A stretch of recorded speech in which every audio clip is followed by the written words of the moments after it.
रहीम। अस्सलाम वालेकुम गाइस, आप देख रहे हैं मैथ टिप्स। आज की इस वीडियो में हम डिस्कस करेंगे एक्सरसाइज 1.6 क्वेश्चन नंबर 1 का 6 एंड 7 पार्ट्स। ठीक है, तो देखते हैं। Use matrices to solve the following system of linear equations by matrix inversion method and Cramer's rule.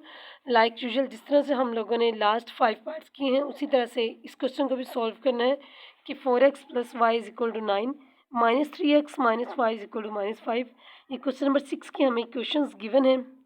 तो इससे पहले कहते हैं हम लोग इन्वर्जन मेथड से सॉल्व कर लेते हैं। इससे इन्वर्जन मेथड से सॉल्व करने के लिए पहले हम क्या करें, convert into matrix form. Equations का मैट्रिक्स फॉर्म में लिखेंगे कि कोफिशिएंट्स का मैट्रिक्स सेपरेट कर लें। 4 1 -3 -1 ये एज हमारे पास कोफिशिएंट्स। ठीक है, ये कोफिशिएंट मैट्रिक्स और वेरिएबल्स हैं हमारे पास x and y equal to constants है 9 और -5, उनका मैट्रिक्स सेपरेट कर लेंगे। ठीक है, नेक्स्ट हम क्या करेंगे, मैट्रिसेस को नेम दे लें। Let a = this, x = this and b = this. तो ये इक्वेशन हो जाएगी ax = b। अगर a इस साइड पे मल्टीप्लाई हो रहा है तो इस साइड पे जाके ये हमारे पास हो जाएगा multiplicative inverse. x = a inverse b। First में फाइंड a इन्वर्स फाइंड करेंगे, उसके बाद उसे b से मल्टीप्लाई करेंगे तो हमारे पास x की वैल्यू आ जाएगी। चलिए a का इन्वर्स फाइंड करते हैं। हमारे पास a मैट्रिक्स है 4 1 -3 और -1। तो इन्वर्स फाइंड करने के लिए पहले इसका डिटर्मिनेंट लेंगे। डिटर्मिनेंट लिया, हमने चेक किया, हमारे पास -1 आंसर आता है। मीन ये नॉन सिंगुलर मैट्रिक्स है, इसका इन्वर्स पॉसिबल है। तो इन्वर्स का फार्मूला एडजॉइंट बाय डिटर्मिनेंट, उसके लिए हम लोगों ने एडजॉइंट फाइंड कर लिया। डायगोनल एलिमेंट्स की जगह चेंज करें और नॉन डायगोनल के साइन चेंज कर देंगे। तो इन्वर्स का फार्मूला लगाएंगे। We know that A inverse adjoint A by A determinant. Adjoint A की जगह एडजॉइंट ए की वैल्यू पुट। ए डिटर्मिनेंट हमारे पास -1, बाई में 1 है, डिवाइड करें वही ऑल एलिमेंट्स, बट -1 है तो ऑल एलिमेंट्स का साइन चेंज कर देंगे। -1 बाई -1 ये +1, ऑल एलिमेंट्स के इसी तरह से साइन चेंज कर दिया। ए इन्वर्स, ठीक है, पुट इन इक्वेशन 1। इक्वेशन 1 है हमारे पास x = a इन्वर्स b। तो a इन्वर्स की जगह पे a इन्वर्स की वैल्यू पुट करेंगे और b की जगह तो पीछे b मैट्रिक्स हमने जो है कॉन्स्टेंट्स का मैट्रिक्स सेलेक्ट किया तो उसकी वैल्यू पुट। मैट्रिक्स मल्टीप्लिकेशन के रूल के अकॉर्डिंग आप इन्हें मल्टीप्लाई कर देंगे। फर्स्ट रो को फर्स्ट कॉलम से मीन 9 1 दा 9 और +- -5 1 दा 5 हो जाएगा हमारे पास। इसी तरह से सेकंड रो को सेकंड कॉलम से फर्स्ट कॉलम से मल्टीप्लाई। -3 को 9 से करें -27, ठीक है, प्लस -4 को -5 से करेंगे तो ये +20 आ गया। सिंप्लीफाई करने के बाद 4 और -7। स्टार्ट में हमने लेट किया था कि x मैट्रिक्स है वो इक्वल होगा x एंड y के। तो यहाँ से मैट्रिसेस की इक्वालिटी की डिफाइन आप यूज़ करेंगे तो आपके पास x की वैल्यू आ जाए x = 4 एंड y = -7। इस तरह से ये हमारा क्वेश्चन हो गया इन्वर्जन मेथड से सॉल्व। हम चेक करेंगे कि इस क्वेश्चन को हम लोग जब क्रैमर रूल से सॉल्व करेंगे तो उससे भी हमारा आंसर यही आएगा। चलते हैं इस क्वेश्चन के क्रैमर मेथड की तरफ। जैसे हमारे पास क्रैमर्स रूल, क्वेश्चन की वो इक्वेशंस लिखनी जो गिवन इक्वेशंस थी, ठीक है, उन्हें मैट्रिक्स फॉर्म में कन्वर्ट करेंगे। 4 1 -3 और -1 और इनटू जो हमारे पास वेरिएबल्स है x and y = constant matrix 9 और -5 लेट कर लेंगे। ए मैट्रिक्स x एंड b, ठीक है, वेरिएबल्स को x का नेम दे दिया हम लोगों ने कैपिटल X।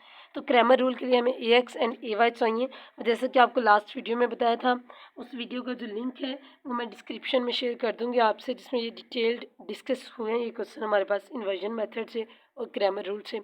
ax किस तरह से फाइंड करना है, a के फर्स्ट कॉलम को रिप्लेस करें b के कॉलम के साथ, ठीक है, और सेकंड वैसे ही।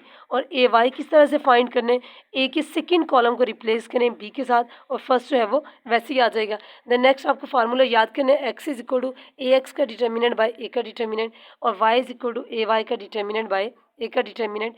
ax की वैल्यू पुट कर देंगे और a डिटर्मिनेंट की वैल्यू पुट कर देंगे। ax का डिटर्मिनेंट बाय a का डिटर्मिनेंट और ay का डिटर्मिनेंट बाय a का डिटर्मिनेंट, ठीक है। इसे डिटर्मिनेंट लेंगे हम लोग डिटर्मिनेंट फार्मूला से। पहले डायगोनल एलिमेंट्स को multiply minus non diagonal elements को मल्टीप्लाई कर देंगे। आफ्टर सिंप्लीफाइंग हमारे पास ये फॉर्म आ जाएगी -9 + 5 -4 -4 + 3 -1। इसी तरह से ये, तो आप यहाँ से गाइस आप चेक कर सकते हैं कि हमारे पास इसका भी आंसर है x = 4 और y = -7। मीन वही आंसर जो कि हमारा इन्वर्जन मेथड से आया है। इस तरह से ये हमारा क्वेश्चन जो है वो कम्प्लीटली सॉल्व। और होपफुली गाइस आपको इस क्वेश्चन की समझ आई होगी। अगर कोई क्वेश्चन आपका इससे रिलेटेड तो काइंडली कमेंट बॉक्स में ज़रूर बताएं। चलते हैं इसके नेक्स्ट पार्ट की तरफ। पार्ट नंबर 7, इक्वेशंस गिवन है 2x - 2y = 4 -5x - 2y = -10, ठीक है। पहले इस क्वेश्चन को इन्वर्जन मेथड से सॉल्व कर लेते हैं। इन मैट्रिक्स फॉर्म आपने लिखा तो ये आ गया हमारे पास, ठीक है। लेट a = दिस x और b ये हो गया। देन ax = b ठीक है। A X is equal to B, हमें इसमें से एक्स की वैल्यू फाइंड करनी है, ए इस साइड पे मल्टीप्लाई हो रहा है उधर जाके A inverse B. First we find A inverse, A matrix given है, इसकी मदद से आपने ए इनवर्स फाइंड कर लेना है। ए डिटर्मिनेंट लेंगे, ठीक है, इनवर्स फाइंड करने के लिए पहले चेक करें कि ये सिंगुलर है नॉन सिंगुलर है। ए डिटर्मिनेंट लेने से हमारे पास आया -14, मेन मैट्रिक्स नॉन सिंगुलर है, इसका इनवर्स पॉसिबल है, तो जॉइंट ऑफ ए ले लिया। ए था 2 -2 -5 एंड -2, पहले आप डायगोनल एलिमेंट्स की जगह चेंज कर देंगे, -2 एंड 2, ठीक है। उसके बाद से हमें नॉन डायगोनल एलिमेंट्स के साइन चेंज कर देने हैं, तो ये आ गया हमारे पास एडजॉइंट, ठीक है। गाइस हमारे पास डिटर्मिनेंट और एडजॉइंट आ गया। नाउ हम लोग ए इनवर्स का फार्मूला लगाएंगे, ए इनवर्स फाइंड करेंगे, इक्वेशन 1 में वैल्यू पुट करेंगे, मीन ए इनवर्स को बी से मल्टीप्लाई और हमारे पास एक्स की वैल्यू आ जाएगी। देखते हैं ए इनवर्स किस तरह से फाइंड किया है। ए इनवर्स का फार्मूला लगाएंगे, adjoint of A by A determinant, adjoint A की वैल्यू पुट की बाय ए डिटर्मिनेंट -14 है, put in equation 1 x is equal to A inverse B, A inverse की जगह ये वैल्यू पुट, बी की जगह पे हम लोग बी की वैल्यू रखेंगे 4 एंड -10, ठीक है। तो जो नीचे स्केलर नंबर है उसे वैसे ही रहने देते हैं और मैट्रिक्स को मैट्रिसेस मल्टीप्लिकेशन के रूल के अकॉर्डिंग हम मल्टीप्लाई कर लेंगे। फर्स्ट रो को फर्स्ट कॉलम से मल्टीप्लाई करें, -2 4 द 8, 2 को -10 से करें -20, सेकेंड रो को फर्स्ट कॉलम से मल्टीप्लाई करें 5 4 द 20 और 2 को -10 से करें तो -20। आफ्टर सिंप्लीफाइंग हमारे पास आ जाएगा -28 और ये 20 -20 0, तो हम लोग इसे डिवाइड कर लेंगे स्केलर नंबर से, -28 -14 पे डिवाइड होगा तो ये आ गया हमारे पास 2, ठीक है। 14 1 द 14, 14 2 द 28 और माइनस ये 0 को हम लोग -14 पे डिवाइड करें तो वो हो जाएगा 0। एक्स की जगह पे आप वैल्यू वो पुट करें जो कि हमने स्टार्ट में लेट की थी कि एक्स मैट्रिक्स इक्वल है एक्स एंड वाई के, इक्वल टू 2 एंड 0। मैट्रिसेस की इक्वालिटी की डिफाइन यूज़ करेंगे, एक्स इज इक्वल टू 2 और y is equal to 0। Guys जो हमारा हो गया मैट्रिक्स इन्वर्जन मेथड से पार्ट नंबर 7 सॉल्व, ठीक है। इसी क्वेश्चन को हम लोग अब ग्रामर रूल से देख लेते हैं और आंसर हमारा यही आएगा, x is equal to 2 y is equal to 0। Cramer rule से सॉल्व करने के लिए इसी क्वेश्चन को मैट्रिक्स फॉर्म में क्वेश्चन लिखा, let A is equal to x and B, वैसे ए एक्स और ए वाई बना लिया हमने कि ए किस तरह से आएगा, ए एक्स, ठीक है, ए के फर्स्ट कॉलम को रिप्लेस कर दें बी के साथ, और ए वाई किस तरह से आएगा, ए के सेकंड कॉलम को रिप्लेस कर दें बी के साथ, तो हमारे पास A x and A Y आ गए हैं। देन क्रैमर रूल में जो फार्मूला यूज़ करते हैं, x is equal to A x का डिटर्मिनेंट बाई ए का डिटर्मिनेंट और वाई जो है ए वाई का डिटर्मिनेंट बाई ए का determinant, A x by A का डिटर्मिनेंट, दोनों की वैल्यूज पुट करें, डिटर्मिनेंट मेथड से सिंप्लीफाई करें कि पहले diagonal elements multiply minus non diagonal elements multiply होंगे, सबका डिटर्मिनेंट इसी तरह से लिया इसी मेथड के अकॉर्डिंग। तो आफ्टर सिंप्लीफाइंग हमारे पास ये फॉर्म बन गई है, x is equal to 2 and y is equal to 0। आप चेक कर सकते हैं हमारा आंसर वही है जो कि इन्वर्जन मेथड से। इस तरह से ये हमारे क्वेश्चन जो है वो कंप्लीट हो चुके हैं। गाइस इसी क्वेश्चन में इसी वीडियो में जो है हम लोग इसका पार्ट नंबर 8 भी सॉल्व कर लेते हैं, बिकॉज बहुत दिन हो गए हमारे एक्सरसाइज 1.6 ही कंप्लीट नहीं हो रही, ठीक है। तो चलते हैं इसके पार्ट नंबर 8 की तरफ।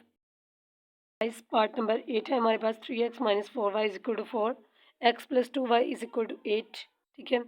तो हम इसे मैट्रिक्स इन्वर्जन मेथड से पहले सॉल्व कर लेते हैं। Matrix form 3 - 4 1 and 2, x and y variables equal to 4 and 8, let a is equal to x and b जो कांस्टेंट मैट्रिक्स। तो ये हमारे पास इक्वेशन बन गई है, ax is equal to b। तो हमें इसमें से x की वैल्यू फाइंड करनी है, a उस साइड पे जाके हो जाएगा a इनवर्स b। तो first we find A inverse, हमें जो है इसमें एक्स की वैल्यू फाइंड करनी है, तो उसके लिए पहले ए इनवर्स की वैल्यू फाइंड कर लेते हैं। ए इनवर्स के लिए ज़रूरी है मैट्रिक्स नॉन सिंगुलर हो, तो ए का डिटर्मिनेंट लेके चेक किया, ए का डिटर्मिनेंट आएगा यहाँ से 10, तो मीन जो मैट्रिक्स है वो नॉन सिंगुलर है। ए का एडजॉइंट ले लेंगे, डायगोनल एलिमेंट्स को मतलब चेंज कर दें, रिप्लेस कर दें और नॉन डायगोनल एलिमेंट्स के साइन चेंज कर दिए, तो ये आ गया adjoint A. Adjoint A determinant दोनों आ गए, ए इनवर्स की वैल्यू फाइंड करें, इसमें पुट करें और क्वेश्चन फिर सॉल्व हो। You know that A inverse is equal to adjoint A by A determinant, adjoint A की value by A determinant 10, put in equation 1, equation 1 है हमारे पास x is equal to A inverse B, A inverse की जगह पर ये value put, multiply B की जो वैल्यू स्टार्ट में लेट की थी वो पुट, मैट्रिसेस मल्टीप्लिकेशन के रूल के अकॉर्डिंग मल्टीप्लाई करें, फर्स्ट रो को फर्स्ट कॉलम से 2 4 द 8 + 4 8 द 32, इसी तरह से सेकेंड रो को फर्स्ट कॉलम से मल्टीप्लाई -1 को 4 से -4 + 3 8 द 24, सिंप्लीफाई करने के बाद 32 + 4 ये 8 40 हो गया, 24 में से 4 जाएंगे तो ये 20 हमारे पास। सिंप्लीफाई करें स्केलर डिवीजन जिसमें स्केलर मल्टीप्लिकेशन है, हर नंबर को आप 10 पे डिवाइड कर दें, 40/10 हमारे पास 4, ठीक है, और 20/10 हो गया 2, x इज इक्वल टू 4 और y इज इक्वल टू 10। इससे हमारे पास जो है क्वेश्चन का आंसर आ गया। चलते हैं इसी क्वेश्चन को ग्रामर रूल से सॉल्व कर लेते हैं। क्रैमर्स रूल में भी वैसे ही हमने मैट्रिक्स फॉर्म में लिखा, ठीक है। इक्वेशंस को मैट्रिक्स फॉर्म में लिखने के बाद let A is equal to x and B, A x और ए वाई किस तरह से बनाने हैं आपको लास्ट वीडियोस में अब तक बताती चली आ रही हूँ कि फर्स्ट ए के फर्स्ट कॉलम को रिप्लेस कर दें बी के साथ, बी के कॉलम के साथ, और ए वाई बनाने के लिए ए के सेकेंड कॉलम को रिप्लेस कर दें बी के कॉलम के साथ, तो हमारे पास A x and A y की वैल्यूज़ आ गई हैं। Then we know that x का फार्मूला ए एक्स का डिटर्मिनेंट बाई ए का डिटर्मिनेंट, वाई ए वाई का डिटर्मिनेंट बाई ए का डिटर्मिनेंट, एक्स ए एक्स का डिटर्मिनेंट बाई ए का, वैल्यूज पुट करेंगे। इसी तरह से इधर आफ्टर सिंप्लीफाइंग डिटर्मिनेंट लेने के बाद हमारे पास इसका आंसर भी आ जाएगा, x is equal to 4 and y is equal to 10। Guys आप चेक कर सकते हैं ये वही है जो कि मैट्रिक्स इन्वर्जन मेथड से है।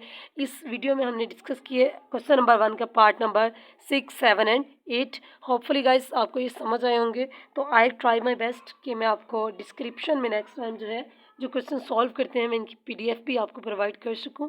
तो आपने ऐसी फर्दर यूज़फुल वीडियोस के लिए अपनी स्टडीज़ में हेल्प के लिए चैनल को सब्सक्राइब ज़रूर करना है। अगली वीडियो तक के लिए अल्लाह हाफिज़।